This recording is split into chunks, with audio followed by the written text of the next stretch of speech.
Vaste sujet revêtant des enjeux sociétaux forts, les migrations sont aujourd'hui au cœur du débat public. Hier comme aujourd'hui, les personnes migrantes se déplacent par nécessité, à la recherche d'espoir, fuyant les nouveaux conflits globalisés, les inégalités sociales et la crise environnementale, conséquence notable des récentes mutations du système capitaliste. Aujourd'hui, une personne sur 30 sur la planète est un migrant et fait l'expérience de multiples formes de mobilité humaine. Aujourd'hui, pour la première fois depuis les grandes conflagrations du siècle dernier, nous approchons du nombre de 65 millions de personnes déplacées de force et réfugiées. Réunis début novembre 2018, personnes migrantes et organisations de défense des droits des migrants impliquées dans les diverses parties du monde se sont rencontrés à Mexico dans le cadre du Forum social mondial des migrations. Parmi ces dernières, nous, le GRDR Migration Citoyenneté Développement et l'association Masada, étions du voyage et nous vous livrons les résultats de notre participation à ce forum international. Bueno, el objetivo es ayudar a construir una nueva visión de la migración, que ponga en la perspectiva los derechos humanos de las personas y no de las cosas.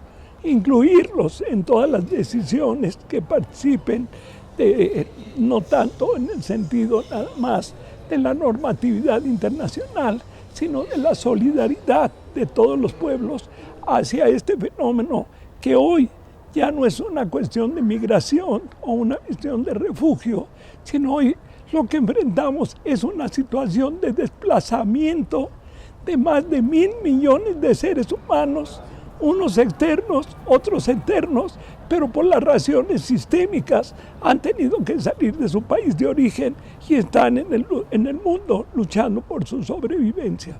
Well, I think it's really amazing to be here with people who are from all around the world. There are people who are involved in supporting migrants, people who are migrants, people who are activists, and so there's this kind of mixture of humanitarian, political, social investigations.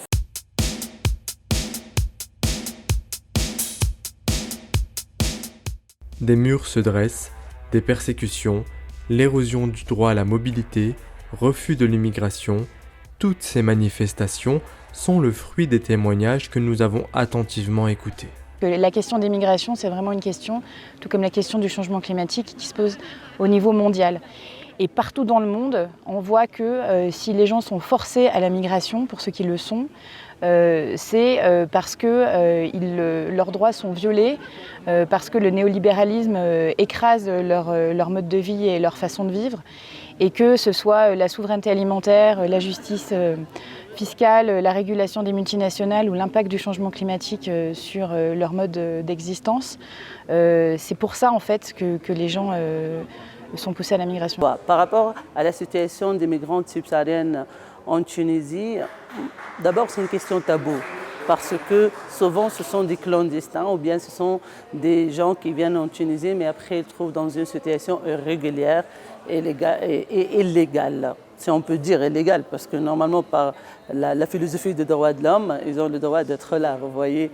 Donc je préfère dire irrégulière plutôt que illégale. Mais ce sont une vraiment catégorie qui sont dans une situation très vulnérable, très précaire, exposée à des risques dans la société, mais à des risques aussi face à la politique adoptée par l'État. Cette population, soit des étudiantes, soit des demandeurs de travail, se trouve dans une situation qu'ils n'ont pas le droit au travail, qu'ils n'ont pas le droit à la sécurité sociale, qu'ils n'ont pas le droit à avoir une maison même, de louer une maison parce qu'ils n'ont pas déjà un carte de séjour, ils n'ont pas de séjour en Tunisie, ils n'ont pas le droit à la santé. Ce sont des droits vraiment basiques. Bueno, en estos momentos la caravana que viene del sur, que viene de Centroamérica, que incluye hondureños, salvadoreños, guatemaltecos y también mexicanos del sureste, es una expresión de la crisis de la migración que enfrenta la humanidad. Una humanidad que no entiende cómo responder a esta cuestión de la migración. En unas partes hay expresiones de solidaridad, en otras partes hay expresiones xenofóbicas, pero en su conjunto la sociedad no sabe qué hacer con los migrantes. Entonces, pero para nosotros esta caravana es un momento muy especial porque es lo que nos puede ayudar a la sociedad a entender exactamente las dimensiones de la crisis migratoria y cómo responder ante esa crisis.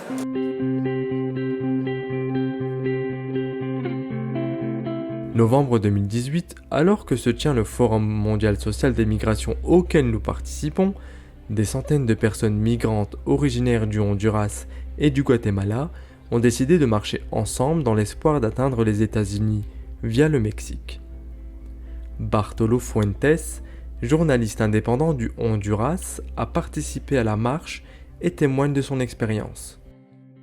Détenu plusieurs jours par la police guatémaltèque pour délit de solidarité, il revient sur cette mobilisation. Yo estuve acompañando la caravana de los migrantes desde que salieron de San Pedro Sula y precisamente desde el 12 de octubre hasta el 16 de octubre, que ya se estaban internando en territorio de Guatemala, pero no pude continuar porque ahí fue detenido por la policía de Guatemala.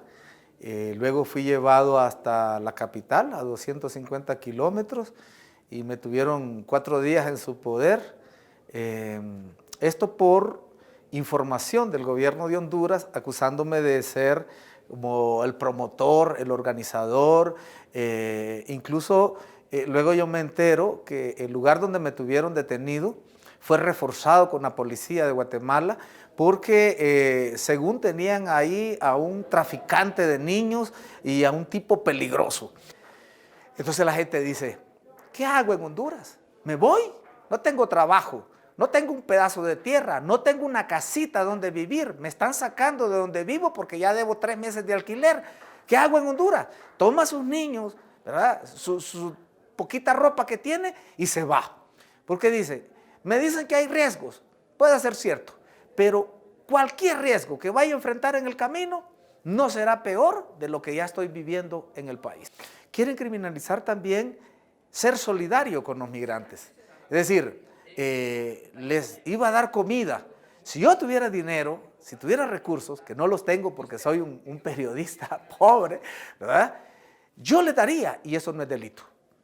Facilitarle transporte a un migrante, darle comida, darle albergue, darle vestido, no es un delito.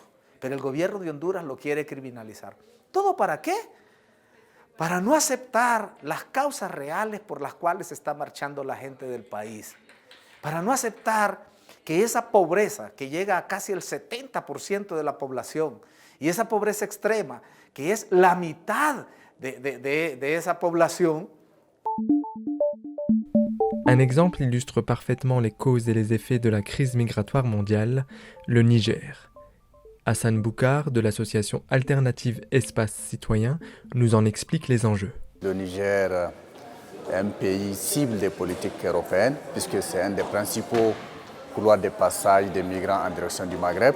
Les Européens mettent de l'argent sur la table, notamment les fonds fiduciaires, et demandent en contrepartie au Niger de fermer les passages vers l'Algérie et la Libye, ces passages étant supposés comme des passages de migrants en direction des côtes européennes.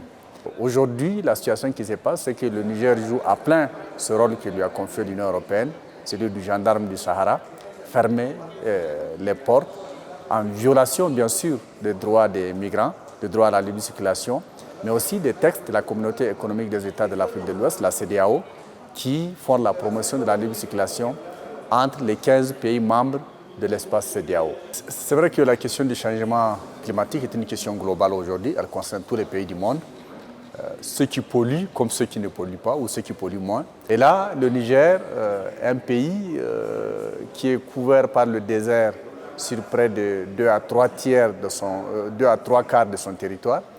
Et du coup, on constate aujourd'hui des mouvements de population des zones plus au nord qui sont les zones les plus affectées par le changement climatique parce que le niveau de précipitation ne permet pas de pratiquer certaines activités comme l'élevage. Et donc, il y a une descente des populations vers la bande sud frontalière avec le Nigeria où il y a encore un minimum de conditions de vie. L'un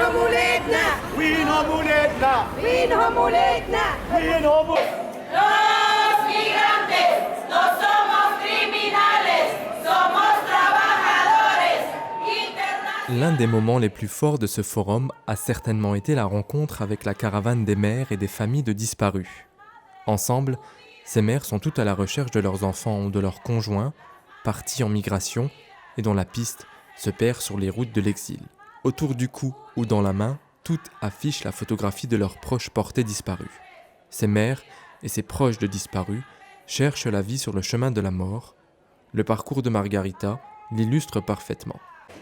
Mi nombre es Margarita López, soy madre de Yajaira Guadalupe Baena López, una niña de 19 años desaparecida en Tlacolula de Matamoros, Oaxaca, el 13 de abril del 2011. Soy una madre que inició con la guerra que emprendió el expresidente Felipe Calderón contra los mexicanos. Mi hija fue sacada de su domicilio por un comando armado de los Zetas, donde estuvieron involucradas autoridades militares, federales, estatales y municipales. Mi hija, nadie quiso buscarla, como todas las madres del país en ese entonces. Nos decían que eran hechos aislados y entonces como madre tuve que enfocarme a la búsqueda personalmente de mi hija. Las madres en México, ¿cómo tenemos que empoderarnos? Si tienes los medios económicos, puedes buscar a tu familiar y puedes llegar a dar con tu familiar. Si no tienes nada, la autoridad te cierra la puerta. Aquí las puertas se abren en México solo con dinero o con influencias. De ninguna otra manera puedes dar con el paradero de tus hijos. Tuve que pagar mucho dinero para poder saber quiénes habían secuestrado a mi hija, cómo la habían torturado durante 10 días. Durante 10 días la tuvieron sin comer, durante 10 días 30 de ellos la violaron, la vejaron, para finalmente llevarla a un lugar muy lejano de Oaxaca, en la Sierra de Etla, y decapitar a mi hija. Hay miles de madres que no tienen ni siquiera para comer. Hay miles de madres en México que siguen buscando a sus hijos desde su casa, con la esperanza de que alguien pueda dar con ellos. Desgraciadamente, miles de ellas tienen miedo a denunciar y entonces se ha estado manejando una cifra en México de 37,000, 38,000 desaparecidos. Es mentira. Son más de 360,000 desaparecidos. A raíz de la desaparición de mi hija me dedico a abrir fosas clandestinas con mis propios recursos, a recuperar cuerpos y a hacer lo posible porque las madres vean las fotografías. Algunas de ellas se identifican por las ropas, obligamos a las autoridades o a veces nos apoyan algunos laboratorios independientes de ADN y entonces podemos saber que son los hijos de ellas y podemos ayudarles para que les den cristiana sepultura. Pendant que les migrants traversent les pays, restent bloqués aux frontières, certaines entreprises tentent de tirer profit de cette situation. Ces 20 dernières années, le contrôle des frontières et des personnes exilées est devenu un vrai business très lucratif. Nous sommes allés à la rencontre de Nick Buxton, spécialiste du sujet. There's a whole infrastructure of, I would say, an infrastructure of control right now. That's been put in place to under a kind of a paradigm of security, that we need security at all costs against migrants. And so this infrastructure is manned by a large number of transnational companies. So you have your companies which are militarizing the borders, providing the drones, providing the sensors, the motion detectors, the radar. You've got and that's not just on our European borders, but we're also exporting that to all the countries around Europe. And then we have also the infrastructure of detention, the prisons that are within the states. And many of them are also private companies. Our main report is saying that these companies are not only benefiting from the migrant crisis, they're also pushing the policies that actually that are creating migrants. They're pushing for security solutions. They're constantly saying we need more militarization to the crisis, and they're never tackling the causes of crisis. And I think there's this one example that we have in our report, which is we looked at the 3 biggest companies that sell arms to Middle East and North Africa. They are Thales, Airbus, Safran, and Leonardo, which is an Italian company. And they are selling arms. They're the biggest seller of arms, and they're also the biggest winners of contracts to militarize the borders. So they're causing the refugee crisis by adding to all the arms that are flowing and causing the conflicts. And then they win the contracts when people fleeing those conflicts come to Europe. They are then stopped by drones, by even robots that are designing on the borders, by fences and militarized guards, by vans and tanks provided by these same companies. So I really think we need to kind of look at this infrastructure of control if we're going to come up with more humane responses to the crisis that is leading many people to leave their homes.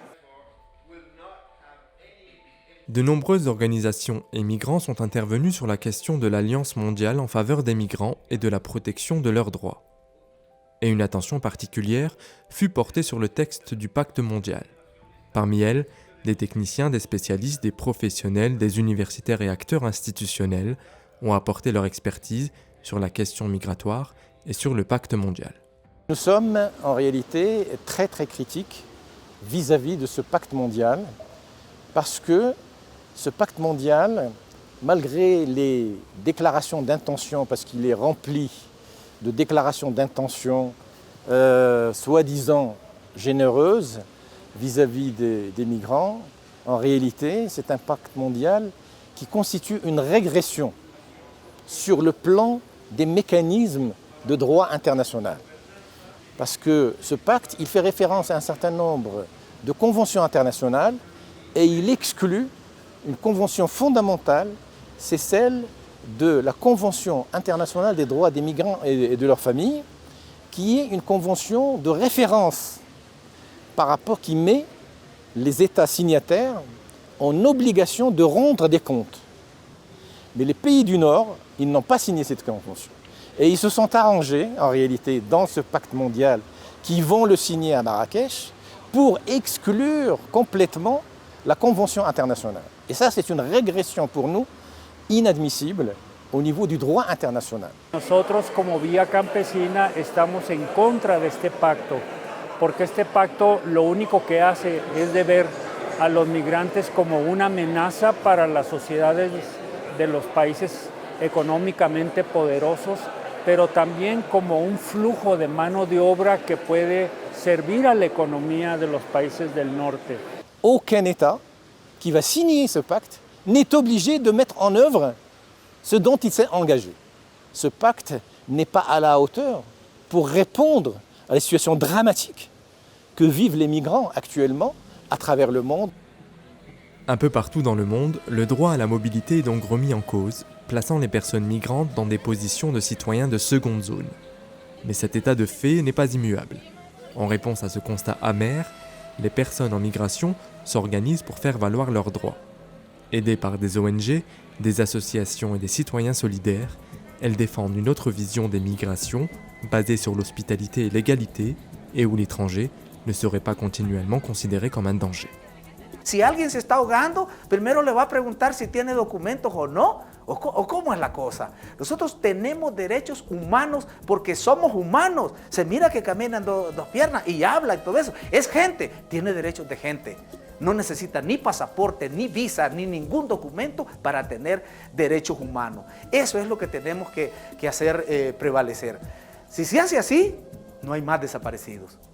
No hay más gente muriendo en el camino. No más México convertido en cementerio de los hondureños y de los demás centroamericanos. Incluso gente de otros países del mundo que llegan a Centroamérica y desde ahí emprenden su viaje para llegar a Estados Unidos. One of the things I'm taking home is that against this infrastructure of security and militarization, there are also an infrastructure of hope and solidarity. You know, the Casas de Migrantes, these really amazing spaces where people are supporting migrants but also educating, to looking at the causes, politicizing, so that migrants aren't just victims but are also subjects of their own destiny.